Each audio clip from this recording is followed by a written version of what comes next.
let's talk about something that causes more stress than it should: managing money. For most people, budgeting feels like this overwhelming mountain of spreadsheets, calculations, and constant tracking of every single dollar that comes in and goes out. The truth is, many people avoid budgeting altogether because they believe it requires too much time, too much discipline, or too much financial knowledge they don't have. And when you avoid budgeting, you're essentially driving through life with your eyes closed, hoping you don't crash into something unexpected. But here's what most people don't realize. Budgeting doesn't have to be complicated. It doesn't require a degree in accounting or hours of work every week. In fact, one of the most effective budgeting systems ever created takes your entire financial life and breaks it down into just 3 simple categories. That's it. 3 categories. And today, I'm going to walk you through exactly how this system works, why it works, and how you can start using it right now to take control of your money and build the financial future you actually want.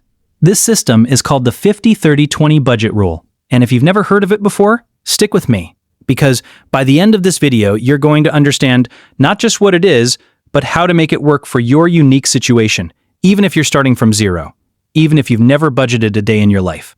So what exactly is the 50-30-20 rule? At its core, it's a percentage-based budgeting framework that divides your monthly after-tax income into 3 distinct categories. 50% goes toward your needs, the things you absolutely must pay for to survive and function. 30% goes toward your wants, the things that make life enjoyable but aren't essential. And 20% goes toward savings, the money you set aside for future goals, emergencies, and long-term financial security. Now, I know what you might be thinking. That sounds too simple. How can my entire financial life fit into just 3 buckets? And that's exactly the point. The reason this system works so well is because it removes the paralyzing complexity that stops most people from ever creating a budget in the first place. Instead of tracking 30 different expense categories and trying to micromanage every coffee purchase, you focus on 3 big-picture priorities. And when you simplify the system, you actually stick to it. That's the difference between a budget that works and a budget that collects dust in a drawer. Let's start with the first category: your needs. This is where 50% of your after-tax income should go. And when we talk about needs, we're not talking about things you want or things that would be nice to have.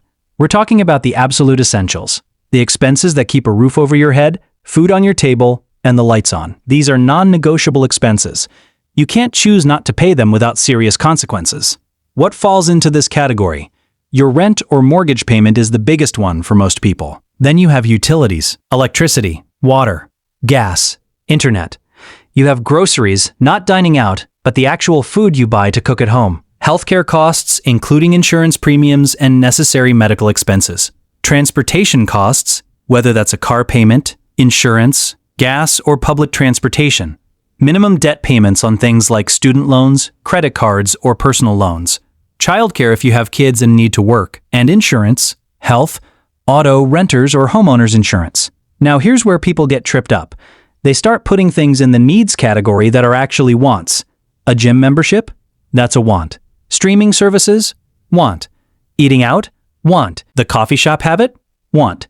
If it's something you could technically live without, even if it would be uncomfortable or less enjoyable, it belongs in the wants category, not needs. The reason this 50% threshold matters is because it forces you to live within your means on the essentials. If your needs are eating up 70 or 80% of your income, you have a problem. Either your income is too low or your fixed expenses are too high. And that's valuable information. It tells you that you need to either find ways to increase your income or reduce your fixed costs, maybe by moving to a more affordable place, refinancing debt, or cutting unnecessary subscriptions that have crept into your needs category. Over time, your needs will change. When you pay off your car, suddenly that monthly payment disappears from your needs bucket. When you finish paying off student loans, that's more room to breathe. And here's the smart move most people miss. When you free up money in your needs category, don't just let it evaporate into random spending. Redirect it. Use that extra cash to make higher payments on your mortgage, knock out other debts faster, or boost your savings rate. That's how you accelerate your financial progress, instead of just treading water. Now let's move to the second category, your wants. This is where 30% of your after-tax income goes, and this is the category that makes budgeting sustainable. Because let's be honest, if you create a budget that feels like a financial prison, you won't stick to it. Life isn't just about survival. It's about enjoyment, experiences, and rewarding yourself for the hard work you put in every day. Your wants are the things that make life better but aren't strictly necessary. Dining out at restaurants, takeout and delivery, entertainment, concerts, movies, sporting events, hobbies and recreational activities, gym memberships or fitness classes, spa treatments, massages, self-care, vacations and travel, new clothes beyond basic necessities, subscriptions to streaming services, apps or memberships, gifts for others, nice-to-have upgrades like the latest phone or gadget. Here's why this category is so important. It gives you permission to enjoy your money without guilt, as long as you stay within the 30% boundary. Too many people either spend with zero limits and blow through their entire paycheck, or they go to the opposite extreme and deprive themselves of everything enjoyable, which leads to burnout and binge spending later. The 30% rule creates a middle path. You get to enjoy your life, but within a defined limit that doesn't sabotage your financial future. And here's another powerful thing about the wants category. It can become a motivational tool when you have a specific want you're excited about, whether it's a weekend trip, a nice dinner, or tickets to see your favorite band. You can use that as motivation to hit your financial goals. You work harder, you stay disciplined in other areas, and you get to reward yourself in a way that doesn't derail your progress. That positive reinforcement loop is what keeps people motivated over the long term. Your wants will also evolve as your life changes. Maybe right now you're spending your wants budget on nights out with friends. In 5 years, maybe it's family vacations. In 10 years, maybe it's funding hobbies you've always wanted to explore. The category stays the same, but what fills it shifts with your priorities and stage of life. And that's perfectly fine. The framework is flexible enough to grow with you. Now we come to the third category, and this is the one that separates people who just get by from people who build real wealth. Your savings. 20% of your after-tax income should go here, and this is where your future is built. This isn't money for next week or next month. This is money for next year, 5 years from now, 20 years from now. This is where you create financial security, opportunity, and freedom. What goes into the savings category? First, your emergency fund. This is the foundation of financial stability. 3 to 6 months of living expenses sitting in a savings account, ready to cover you if you lose your job, face a medical emergency, or encounter an unexpected major expense. Without an emergency fund, you're one crisis away from derailing your entire financial life. Second, retirement savings. Whether that's a 401k through your employer, an IRA, or another retirement account, this is the money that ensures you don't have to work until you die. Third, saving for major purchases, a down payment on a house, a new car, a wedding. Fourth, investment accounts beyond retirement, where your money can grow and compound over decades. And fifth, specific goal-based savings, a dream vacation, starting a business, funding your kids' education. Here's what most people get wrong about the savings category. They treat it as optional. They pay all their needs, spend on their wants, and then if there's anything left over, maybe they save it. But that approach guarantees you'll never build wealth because there's always something to spend money on. There's always one more want, one more excuse, one more just this once exception. The only way the 20% savings rate works is if you pay yourself first. That means the moment your paycheck hits your account, 20% automatically moves to savings before you have a chance to spend it. Many employers allow you to split your direct deposit. You can set it up so that 80% of your paycheck goes to your checking account for needs and wants, while 20% automatically goes to your savings and retirement accounts. 10% might go to a high-yield savings account for your emergency fund and short-term goals. The other 10% might go straight to your retirement account. When it's automated, you don't have to rely on discipline or willpower. The system does the work for you, and you adjust your lifestyle to the 80% that hits your checking account. Now here's the reality check. The 50-30-20 rule is a framework, not a rigid law. It works beautifully for many people, but it might not fit your exact situation perfectly. And that's okay. The percentages are a starting point, a target to aim for, but your real-world numbers might need to be adjusted based on your income, your location, your life circumstances, and your financial goals. For example, if you live in a high cost of living area like New York City or San Francisco, your rent alone might eat up 40 or 50% of your after-tax income, which means your needs could push past the 50% mark. In that case, you might need to run a 60-20-20 budget or even 65-20-15. The key is to recognize that you're over the target and make a conscious decision. Either you accept that you'll save less while living in that area, or you look for ways to reduce your housing costs over time by moving to a more affordable neighborhood or getting a roommate. On the flip side, if you're highly motivated to build wealth quickly, you might choose to flip the script entirely. Maybe you run a 50-20-30 budget, where you save 30% and only spend 20% on wants. Or, if you're really aggressive, a 50-10-40 split where you're saving 40% of your income, There's no budgeting police that's going to arrest you for customizing the system to match your goals. The framework is there to guide you, not restrict you. The same flexibility applies to the categories themselves. Some people love the simplicity of 3 buckets.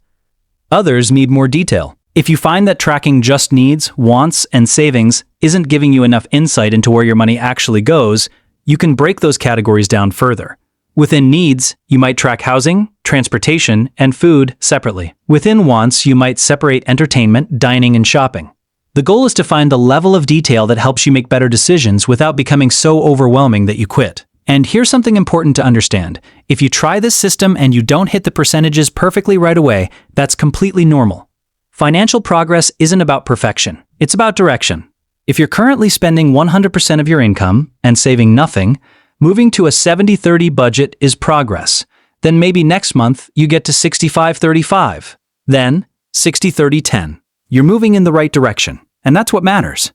Life also isn't static. Some months you'll have unexpected expenses that throw off your percentages. Your car breaks down. You have a medical bill. A family emergency requires you to travel. That's life. The budget isn't meant to create guilt or stress. It's meant to create awareness and intention.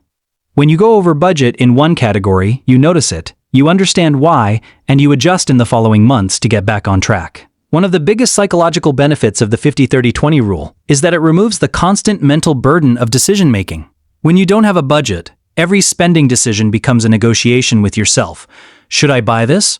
Can I afford it? Will I regret it? That mental exhaustion leads to decision fatigue, and decision fatigue leads to bad choices.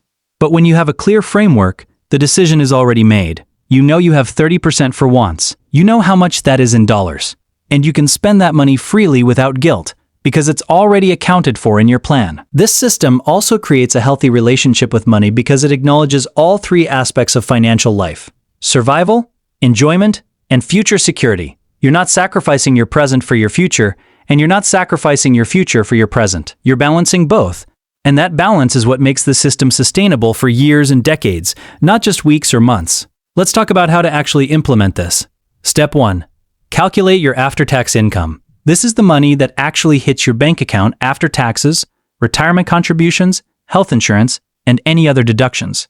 If you're paid bi-weekly, multiply one paycheck by 26 and divide by 12 to get your monthly after-tax income. If you're self-employed or have irregular income, look at the last 6 to 12 months and calculate an average. Step 2. Multiply your after-tax income by 0.5, 0.3, and 0.2. That gives you your dollar amounts for each category. If your after-tax income is $4,000 a month, that's $2,000 for needs, $1,200 for wants, and $800 for savings. Step 3. Track your current spending for 1 month. Don't change anything yet. Just write down or use an app to categorize everything you spend.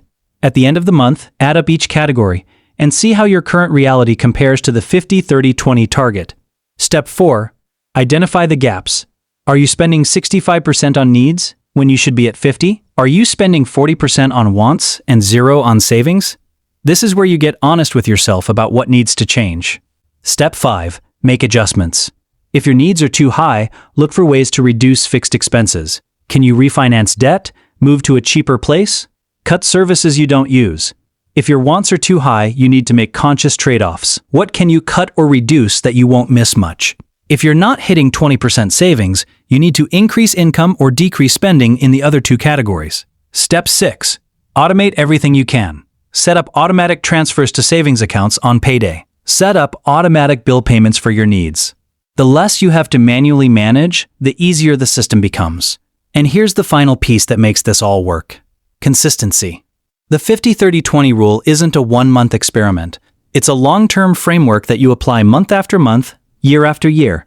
And over time, the compound effect is massive. When you consistently save 20% of your income, you build an emergency fund that protects you from financial disasters.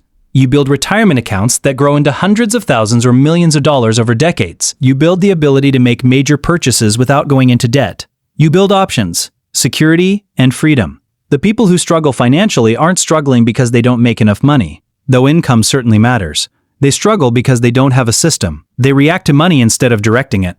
They spend first and save whatever's left, which is usually nothing. They let their needs creep up and blur into wants. They avoid looking at their finances because it's uncomfortable. And year after year, they stay in the same place, stressed, uncertain, and one emergency away from crisis. But when you implement a system like the 50-30-20 rule, everything changes. You know where your money is going. You know what you can afford. You know you're making progress toward your goals. And that knowledge creates confidence, reduces stress, and puts you in control of your financial life instead of letting your financial life control you. So here's your final takeaway. The 50-30-20 budget rule is one of the simplest, most effective frameworks for managing your money. 50% for needs, 30% for wants, 20% for savings. It creates balance, it creates sustainability, and it creates results. You don't need to be perfect, you don't need to follow it exactly. But if you use it as a guide, if you commit to the process, if you adjust it to fit your life and stay consistent, you will see progress. Your stress will decrease, your savings will grow, and your financial future will look completely different than it does today. This is not financial advice. This is education only. The choices you make with your money are yours alone. But now, you have a framework, a starting point, a system that has worked for millions of people. The question is, will you use it?